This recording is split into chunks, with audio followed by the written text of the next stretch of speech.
She sits at the kitchen table, tears streaming down her face, holding divorce papers that feel like a death certificate for everything she believed about love.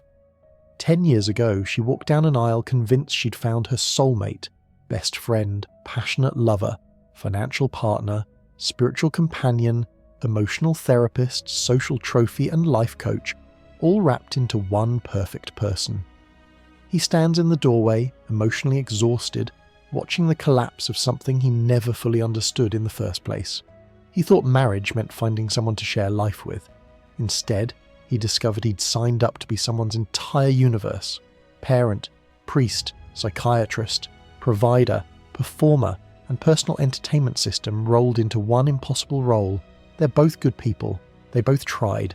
They both followed the script society handed them about what marriage should be. And like millions of others, they're both discovering that the script is fundamentally flawed, the expectations are mathematically impossible, and the institution they entered bears no resemblance to what marriage was actually designed to accomplish.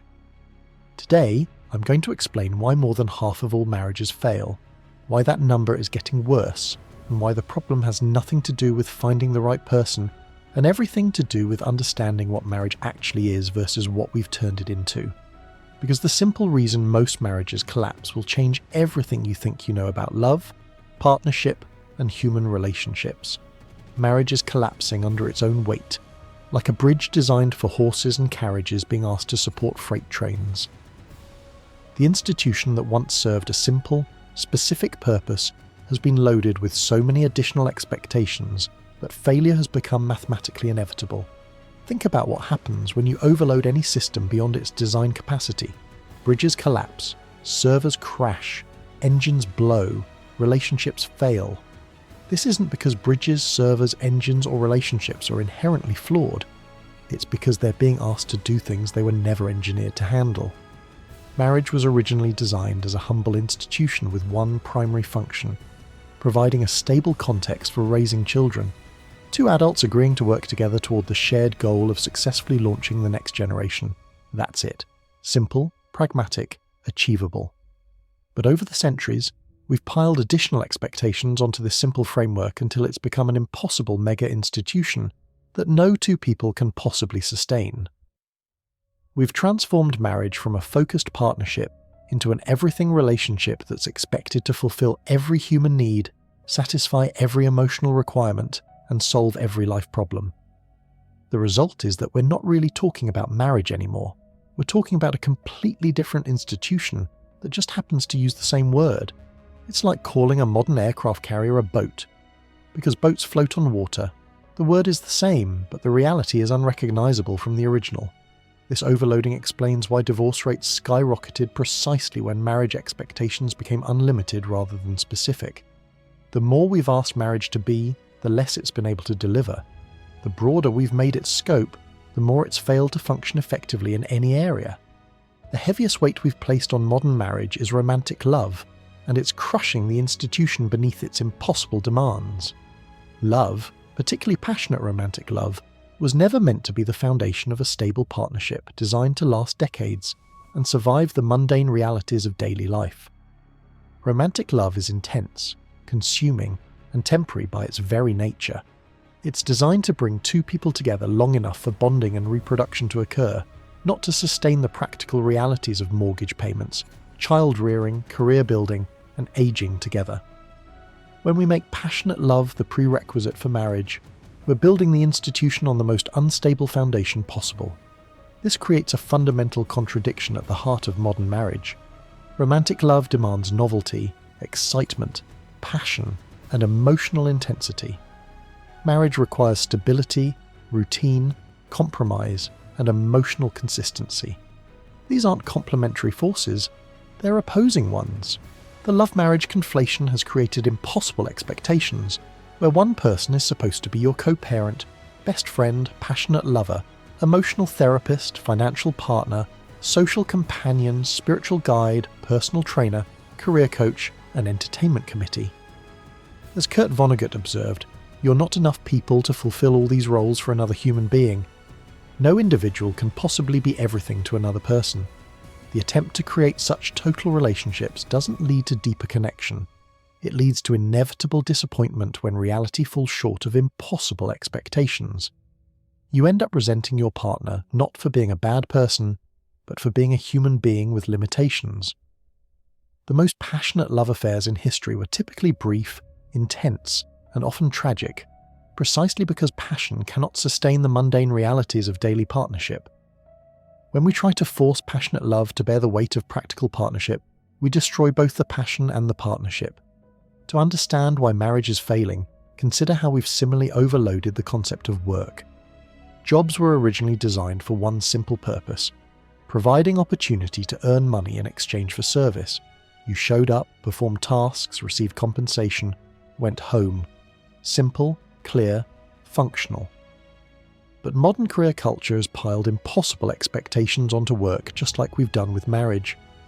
Now jobs are expected to be fulfilling, meaningful, identity-providing, exciting, fun, socially conscious, personally growth-oriented, creatively satisfying, and spiritually enriching. We expect work to be our calling, our passion, our identity, and our path to self-actualization. The result? Widespread career dissatisfaction, constant job hopping, and the belief that the right job will solve all our life problems. We've taken a practical institution designed for economic exchange and burdened it with emotional, spiritual, and personal expectations it cannot possibly fulfill. The parallel to marriage is exact. We've taken a practical institution designed for child-rearing partnership and burdened it with romantic, emotional, spiritual, social, and personal expectations it cannot possibly fulfill. In both cases, the overloading destroys the institution's ability to function effectively even in its original intended capacity.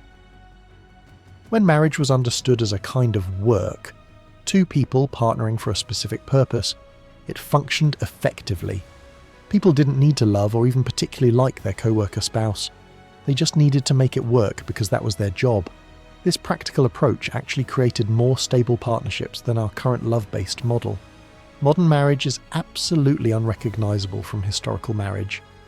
We're using the same word to describe an institution that has been fundamentally transformed multiple times over the past few centuries, with each transformation adding new expectations while keeping all the previous ones.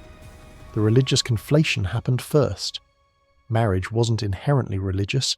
It didn't become a Catholic sacrament until 1563, 16 centuries after Christ.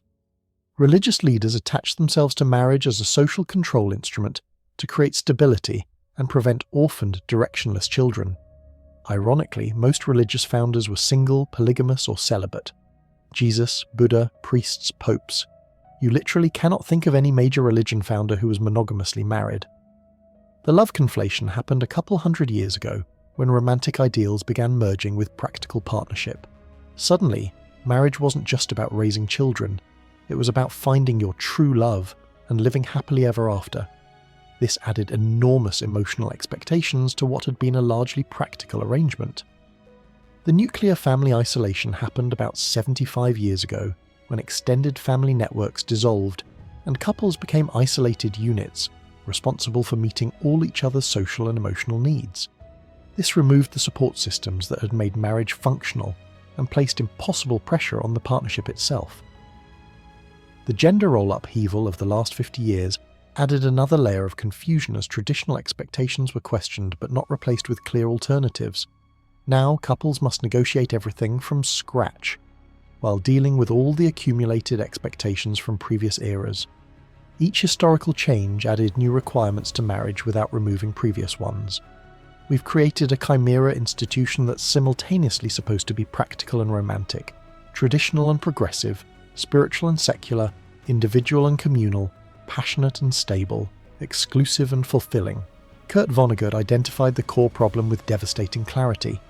Modern marriage fails because we expect one person to replace the social support that used to be provided by extended family networks. When couples were embedded in larger family and community structures, marriage could focus on its core function without bearing the weight of total social and emotional fulfillment. Historically, when a woman married, she gained access to her husband's entire extended family. Sisters-in-law to talk with, mothers-in-law for guidance, aunts for advice, cousins for companionship. When a man married, he gained brothers-in-law for friendship, fathers-in-law for mentorship, uncles for support, and a whole network of male relationships. Marriage was never supposed to be the only significant relationship in your life. It was supposed to be the gateway to many relationships. The spouse was your primary partner, but not your only source of conversation, companionship, advice, support, entertainment, or emotional connection. Now, the bride gets one more person to talk to, but it's a man. The groom gets one more pal, but it's a woman. When problems arise, the real argument isn't about specific issues, it's you are not enough people. You cannot possibly fulfill all the roles that used to be distributed across an entire extended network. This isolation has created relationships where partners are simultaneously best friends, lovers, co-parents, therapists, entertainers, and confidants. No human being can excel at all these roles, and the attempt to do so creates exhaustion, resentment, and inevitable failure.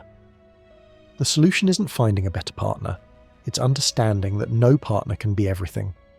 The healthiest marriages are those where both people have rich networks of friendships, family relationships, and community connections that fulfill different needs, allowing the marriage to focus on its core strengths rather than trying to be everything to both people. Modern marriage has extended the concept of exclusivity far beyond its original sexual boundaries into emotional, social, and spiritual realms, where it becomes psychologically destructive. We've created expectations of emotional monogamy that are both unnatural and impossible to sustain. Sexual exclusivity makes biological and practical sense for pair bonding and child rearing.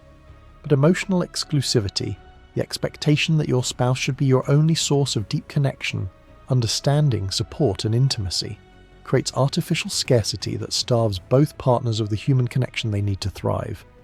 This emotional exclusivity trap manifests in jealousy about friendships, resentment about time spent with others, and the belief that wanting connection outside the marriage somehow diminishes the marriage itself. Partners become emotional prison guards, monitoring each other's interactions and demanding that all significant emotional needs be met within the relationship.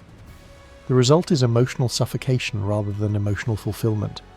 When you're expected to be someone's entire emotional world, the pressure becomes overwhelming. When you expect someone to be your entire emotional world, the disappointment becomes inevitable. No single person can provide the full spectrum of emotional connection, intellectual stimulation, and social satisfaction that humans require. Healthy marriages require breathing room, space for both partners to have other relationships that fulfill different needs and bring different energies back to the marriage. The most satisfied couples are those who encourage each other's friendships, support each other's individual interests, and understand that a rich external life enhances rather than threatens their partnership. The attempt to create total emotional fusion actually destroys intimacy because it eliminates the individual identities that made the partners interesting to each other in the first place. You cannot maintain attraction to someone who has no life outside your relationship with them. Modern marriage has become a security and fulfillment delivery system that no institution can possibly provide. We've attached financial, emotional, social, and existential expectations to marriage that transform partners into insurance policies against life's uncertainties and disappointments. This security expectation creates relationships based on what partners can provide, rather than who they are as people. You're not choosing someone because you enjoy their company. You're choosing them because they represent safety, stability, and protection from an uncertain world. This transactional foundation poisons authentic connection. The fulfillment expectation is even more destructive because it makes your happiness your partner's responsibility. If you're not fulfilled, it's because your marriage is failing. If you're not satisfied, it's because your partner isn't meeting your needs. This creates enormous pressure on the relationship to solve problems it didn't create and cannot fix. Personal fulfillment is an individual responsibility that cannot be outsourced to another person. The attempt to find meaning, purpose, satisfaction, and happiness through marriage, rather than through your own choices and development, creates dependency rather than partnership. The most stable marriages are those where both people take responsibility for their own security and fulfillment while choosing to share their lives with each other. They don't expect the marriage to solve their problems. They bring their best selves to the marriage and create something together that enhances what they've already built individually. When marriage becomes a security and fulfillment contract rather than a partnership choice, it creates relationships based on need rather than desire, desperation rather than attraction, fear rather than love. These foundations cannot sustain the challenges that every long-term relationship faces.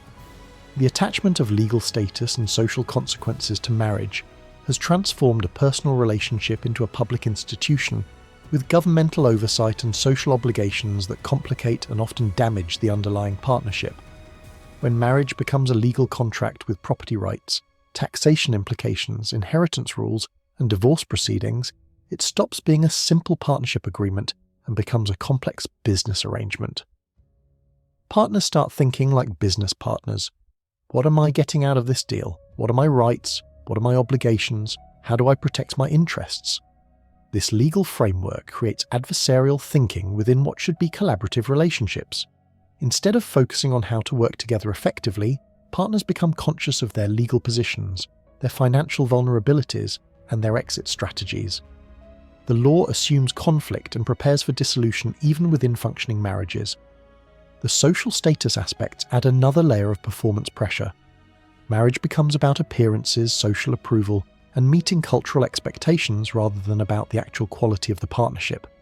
Couples stay in dysfunctional marriages to avoid social disapproval or maintain status, while healthy partnerships are judged by their adherence to social norms rather than their actual functionality. These external pressures prevent couples from developing relationship structures that actually work for them specifically. Instead of creating partnerships based on their individual needs, personalities, and goals, they must conform to legal and social templates that may be completely inappropriate for their situation. The healthiest partnerships are often those that focus on the relationship itself rather than its legal or social packaging. When couples prioritize their actual connection over their official status, they're free to create arrangements that serve their specific needs rather than generic social expectations. The conflation of marriage with religious significance has added spiritual and moral expectations that further overload the institution. Marriage becomes not just a practical partnership, but a sacred covenant with divine implications and eternal consequences.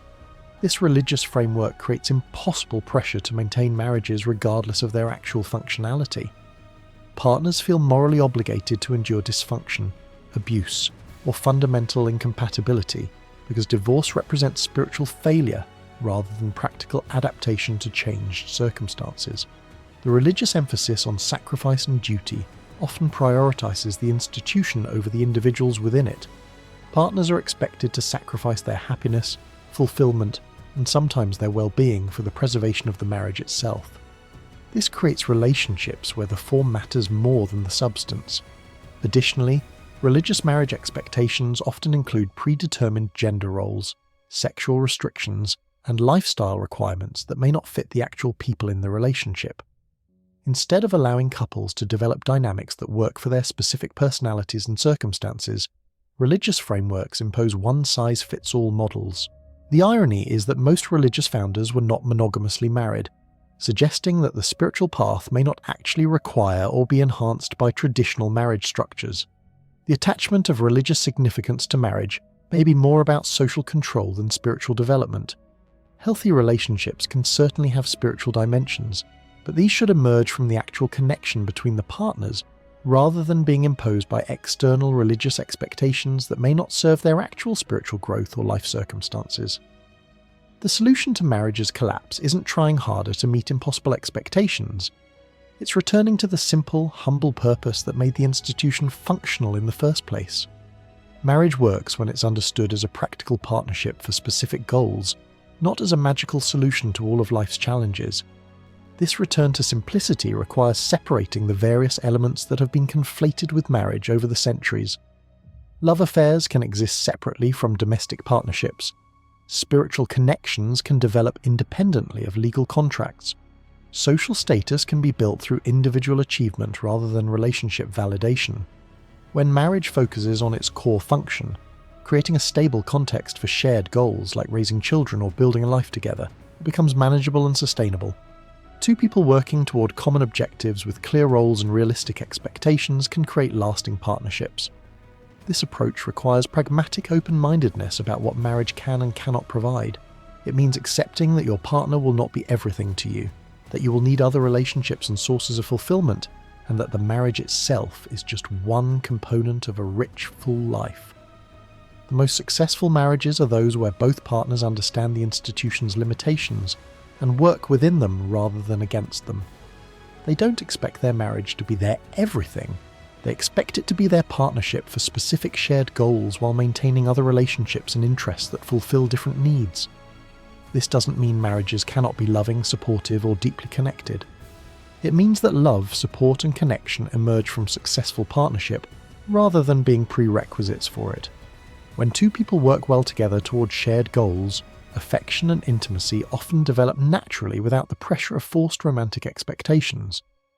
More than half of all marriages end in divorce, and this statistic should be absolutely terrifying for anyone considering marriage under current cultural expectations. We're essentially asking people to enter an institution with worse odds than a coin flip while pretending that the problem is finding the right person rather than understanding the wrong expectations. The divorce rate has skyrocketed precisely as marriage expectations have expanded beyond realistic boundaries. When marriage was understood as practical partnership, it was much more stable. As we've added romantic, spiritual, emotional, and fulfillment expectations, the failure rate has increased proportionally.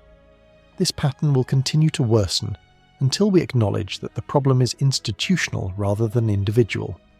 No amount of relationship education, communication skills, or compatibility testing can fix an institution that's been loaded with impossible expectations. The scariest part is how these statistics affect people's willingness to commit at all. Intelligent people look at 50% plus divorce rates and reasonably conclude that marriage is too risky to attempt. This creates a selection bias, where the most thoughtful, careful people avoid marriage, while the most optimistic or unrealistic people continue entering it. The result is that marriage becomes associated with poor decision-making rather than wise partnership, further damaging the institution's reputation and functionality. The people most capable of creating successful partnerships are increasingly choosing not to marry because they recognize the institutional problems. Saving marriage as an institution requires honest acknowledgement of what it can and cannot provide, followed by conscious choice to work within realistic boundaries rather than impossible fantasies. This doesn't mean settling for less, it means aiming for what's actually achievable. Successful marriages require both partners to maintain individual identities, relationships, and sources of fulfillment outside the marriage while bringing their best selves to the partnership. They require understanding that conflict is normal, that passion fades, that people change, and that lasting partnership is built on compatibility, shared values, and mutual respect rather than intense emotion. This approach actually creates more satisfaction because it allows couples to appreciate what they have rather than constantly measuring it against impossible standards. When you're not expecting your partner to be everything, you can actually enjoy who they are. The framework also creates more stability because it's based on realistic human psychology rather than romantic fantasy. Partnerships built on practical compatibility and shared goals survive challenges better than those built on emotional intensity and unrealistic expectations. Most importantly, this approach allows marriage to function effectively in its original purpose, while still allowing room for love, connection, and intimacy to develop naturally within sustainable boundaries. If this analysis has helped you understand why marriages fail and what actually works, subscribe to this channel for more insights into the psychology of relationships and human partnerships. Hit that notification bell, because understanding these principles could save you from the devastating consequences of entering marriage with impossible expectations. Share this video with anyone who needs to understand that the problem isn't finding the right person, it's understanding what marriage actually is versus what we've been told it should be. The simple reason most marriages collapse is that we've turned a humble institution into an impossible fantasy. Return it to its original purpose, and it can function again. Continue loading it with unrealistic expectations, and it will continue collapsing under the weight of what it was never designed to bear.